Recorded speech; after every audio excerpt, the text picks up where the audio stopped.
तो दोस्तों, अगर सब कुछ बेहतर चल रहा होता तो मोमिन मलिक सर ये बात नहीं करते। जिस गुलाम हैदर के बेटे फरहान ने दी क्या अपडेट। गुलाम हैदर के बेटे फरहान ने किन राजों से पर्दा किया फाश, और मोमिन मलिक सर ने बताया कि कौन से संगठन सीमा हैदर को सपोर्ट कर रहे हैं। अस्सलाम वालेकुम दोस्तों, तो उम्मीद करता हूँ आप सब खैरियत से होंगे और अपनी लाइफ बहुत अच्छे तरीके से एंजॉय करेंगे। तो दोस्तों, जैसा कि आपने देखा गुज़िश्ता 2 दिन पहले मोमिन मलिक सर ने जो भी अपडेट दी, जो भी ब्रीफिंग दी, जो लाइव की, मोमिन मलिक सर का अंदाजे गुफ्तगू से आपको अंदाजा होता होगा कि सब कुछ बेहतर नहीं चल रहा है। तो प्यारे बहन भाइयों, जो लोग हाथी के कान में घुस के सो रहे हैं और ये समझ रहे हैं कि बहुत अच्छे तरीके से सारे मामला चल रहे हैं, तो वो हाथी के कान में घुस के सोते रहे। तो दोस्तों, मोमिन मलिक सर के अंदाजे गुफ्तगू से भी आपने अंदाजा लगाया होगा कि सब कुछ बेहतर नहीं चल रहा है। अगर सब कुछ बेहतर चल रहा होता तो मोमिन मलिक सर का अंदाजा गुफ्तगू वैसा ही होता जैसा कि आपने पहले भी देखा था। तो दोस्तों, मोमिन मलिक सर ने बातों बातों में और अपने मखसूस अंदाज के अंदर ये भी बताने की कोशिश की कि सीमा को एक संगठन सपोर्ट कर रहा है, और सीमा हैदर जिस तरीके से जा बजा रोज ब रोज नए नए हथकंडे इस्तेमाल कर रही थी, कर रही है और करती रहेगी। और मोमिन मलिक सर ने एक बात और भी मजीद ये कही, आपने देखा होगा उस लाइव के अंदर बहुत सारे जो सॉलिड पॉइंट है, उसके अंदर से चंद एक पॉइंट मैं आपको इस वीडियो में बताऊंगा। तो प्यारे बहन भाइयों, मोमिन मलिक सर ने एक पॉइंट सबसे पहला ये रखा कि अब इस केस को मैं यूपी से जल्द से जल्द यानी कि कल से ही तगोदो शुरू कर दूंगा हरियाणा ट्रांसफर कराने के लिए।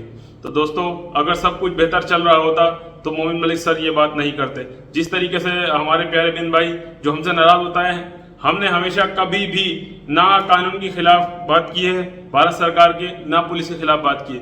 तो आपने देखा होगा रिसेंटली जो मोमिन मलिक सर ने कहा कि मैं इस केस को यूपी से हरियाणा ट्रांसफर कराऊंगा। तो प्यारे बहन भाइयों, आप समझ सकते हैं कि एक केस को मोमिन मलिक सर यूपी से हरियाणा ट्रांसफर क्यों कराना चाह रहे हैं। तो प्यारे बहन भाइयों, कुछ लोगों का जवाब ये भी है कि मोमिन मलिक सर हरियाणा से यूपी आते हैं इसलिए वो वहां ट्रांसफर कर रहे हैं। बिल्कुल ऐसा नहीं है। मोमिन मलिक सर जब गुलाम हैदर के केस के खातिर 7 दिन नेपाल में रह सकते हैं, तो वो मेरे ख्याल से 5-6 घंटे का सफर उनके लिए शायद कोई माने ना रखता हो। ये मेरा अपना ये मेरी अपनी जाती राय है। मैं किसी से मतलब राय नहीं है, ये मेरी अपनी जाती राय है। ये मैं किसी की अल्फाज बयान नहीं कर रहा, ना मैंने किसी से मतलब कंफर्म, ये मेरी अपनी जाती राय है जो मैंने आपके सामने रखी है। यानी कि जो लोग ये कह रहे हैं कि केस बहुत अच्छे तरीके से चल रहा है, केस बहुत अच्छे तरीके से चल रहा है और बहुत सॉलिड तरीके से चल रहा है, फास्ट ट्रैक पे चल रहा है, अगर केस बहुत अच्छे तरीके से चल रहा होता तो प्यारे बहन भाइयों मोमिन मलिक सर का ये बयान नहीं आता। ठीक है। तो प्यारे बहन भाइयों, दूसरी तरफ जो गुलाम हैदर भाई का जो बेटा है फरहान, उसकी तरफ से भी बहुत सारी बातें निकल कर सामने आ गई हैं, क्योंकि वो पहले भी समझदार है, पहले भी उसने काफ़ी अच्छी अच्छी बातें की, जिसमें से एक बात ये भी थी कि मम्मी तो पाकिस्तान में भी टाइम नहीं देती थी और यहाँ पर भी टाइम नहीं देती है। तो प्यारे बहन भाइयों, जो गुलाम हैदर भाई का बेटा है फरहान, अब वो कम्प्लीटली तौर पर बहुत ही जल्द जब उसको मौका दिया जाएगा, जैसे ही गुलाम हैदर भाई से मुलाकात होगी, मोमिन मलिक सर ने एक बात ये भी कही कि जैसे ही गुलाम हैदर भारत आएगा, जल्द अज जल्द उससे उसके बच्चे मिलवाए जाएंगे। तो देखें, हम किसी भी सूरत में मोमिन मलिक सर के जो वर्क कर रहे हैं, मोमिन मलिक सर ग्राउंड लेवल पे जाके, हम उससे निराश नहीं हैं। हम मोमिन मलिक सर को अब भी सलूट पेश करते हैं। सर, आपको बहुत बहुत सलूट हमारी तरफ से, पूरे पाकिस्तान की तरफ से, पूरे वर्ल्ड की तरफ से सर आपको सलूट है, क्योंकि आप बेलौस होकर सर काम कर रहे हैं गुलाम हैदर भाई के केस के लिए।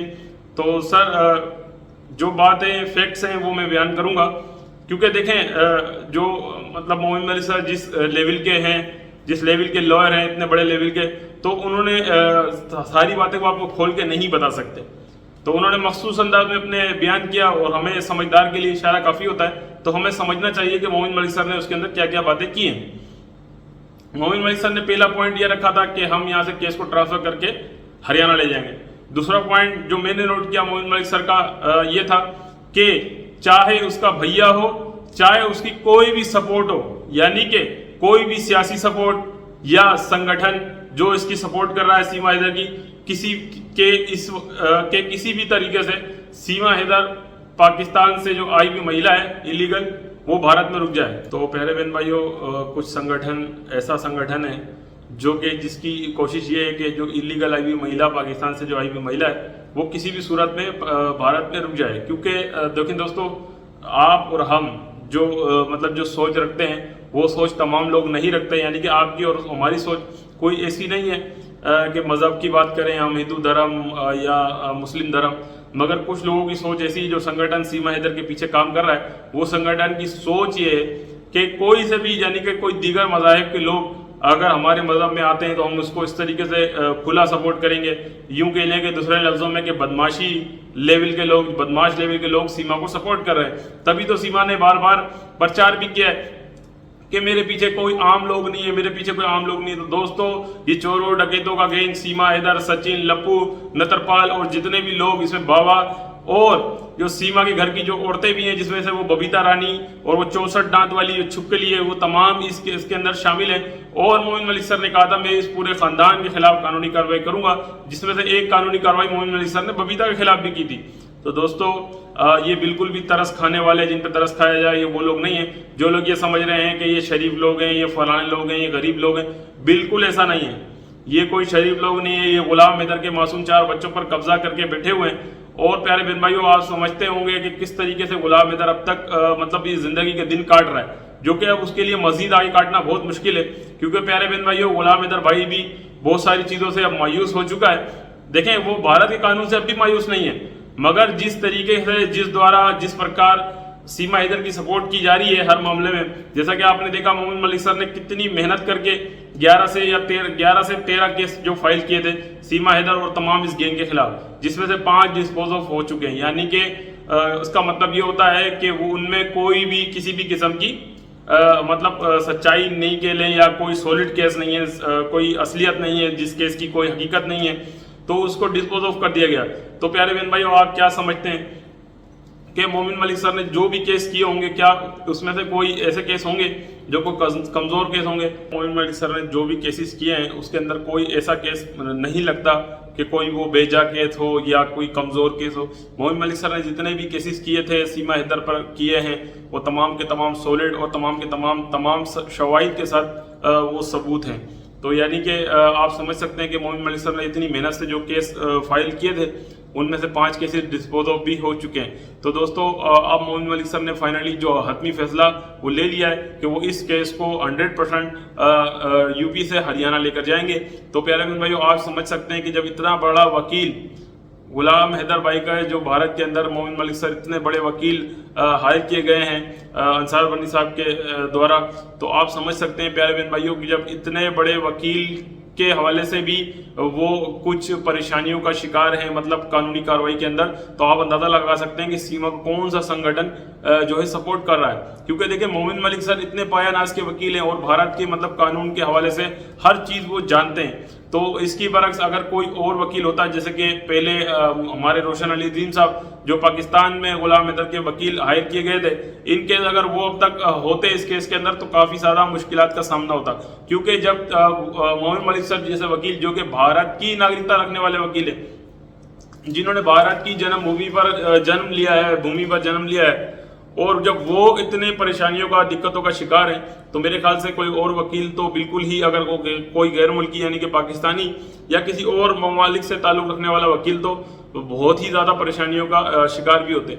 तो मोमिन मलिक सर तो वहाँ के चप्पे चप्पे को जानते हैं, हर कोर्ट को जानते हैं, हर वहाँ के कानून को जानते हैं, लॉ को जानते हैं, संविधान को जानते हैं। तो प्यारे बहन भाइयों, हम ये नहीं कह रहे कि अभी भी हमारी आखिरी अल्फाज भी यही रहेंगे कि हमने अभी भी इस वीडियो के अंदर, इस पैगाम के द्वारा ये नहीं कहा है कि भारत सरकार कोई काम नहीं कर रही है, भारत का कानून सही नहीं है। बिल्कुल ऐसा नहीं कहा। हमने ये कहा है कि कोई संगठन है जो सीमा हैदर की सपोर्ट कर रहा है और मोमिन मलिक सर को अपनी कानूनी कार्रवाइयाँ करने में इतनी ज़्यादा मुश्किलात का सामना है। तो प्यारे बहन भाइयों, इसी उम्मीद के साथ कि गुलाम हैदर भाई को इंसाफ भी मिलेगा, गुलाम हैदर भाई को जल्द से जल्द भारत का वीज़ा भी मिलेगा, और गुलाम हैदर भाई के मासूम 4 बच्चों को गुलाम हैदर भाई से मिलवाया भी जाएगा, और गुलाम हैदर भाई के मासूम 4 बच्चे गुलाम हैदर भाई के हवाले होंगे। क्योंकि दोस्तों, इस पूरे केस के अंदर गुलाम हैदर भाई का और गुलाम हैदर भाई के बच्चों का कोई कसूर नहीं है।